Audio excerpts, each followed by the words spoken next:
فرمایا ایھا الناس، اے لوگو، من ابغضنا اہل البیت الا حشرہ اللہ یوم القیامت یہودیا۔ لوگو غور سے سن لو، جو کوئی شخص ہم اہل بیت کے ساتھ بغض رکھے گا، کل قیامت کے دن اللہ اس کا حشر و نشر یہودیوں کے ساتھ کرے گا۔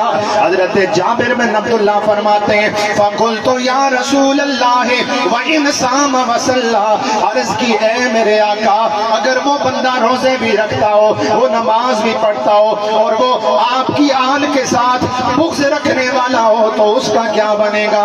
میرے آقا نے فرمایا وَإِنْ صَامَ وَصَلَّى وَزَعَمَ أَنَّهُ مُسْلِمٌ، اگر وہ روزے بھی رکھنے والا ہو، نمازیں بھی پڑھنے والا ہو، اور وہ یہ بھی گمان کرتا ہو کہ وہ مسلمان ہے، لیکن اس کی کوئی نماز، کوئی روزہ، کوئی عبادت تب تک قبول نہیں کی جائے گی جب تک وہ میری آل کے ساتھ محبت نہیں کرے گا۔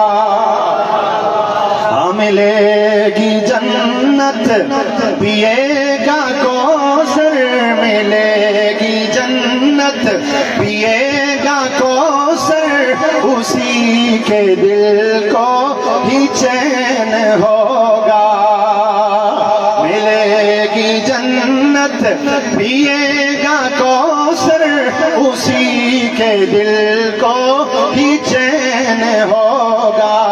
ارے نمازیں اس کی قبول ہوگی، نمازیں اس کی قبول ہوگی، جس کے دل میں حسین ہوگا۔ کربلا کا شاہ حسین، یا حسین، یا کربلا کا شاہ حسین، واہ حسین، کربلا کا شاہ حسین۔ لوگوں کو اپنی نمازوں پہ بڑا ناز ہوتا ہے، اپنی عبادتوں پہ بڑا ناز ہوتا ہے۔ کسی نے حج کر لیا تو اسے اپنے حج پہ بڑا ناز ہوتا ہے۔ کوئی سخی ہوا، اس نے اپنے نام کی مسجد بنا لی، مدرسہ بنا لیا، اسے بڑا ناز ہوتا ہے۔ کوئی رات کو اٹھ کر تہجد پڑھ لے تو اسے اپنی تہجد گزاری پر بڑا ناز ہوتا ہے۔ اور کوئی کچھ دن چلے لگا لے، اسے اپنے چلوں پہ بڑا ناز ہوتا ہے۔ لیکن میرے آقا نے اس حدیث میں بیان فرما دیا، او اپنی نمازوں پر فخر کرنے والوں، او اپنی تسبیحات و ذکر اذکار پر فخر کرنے والوں، نہ نہ نہ نہ،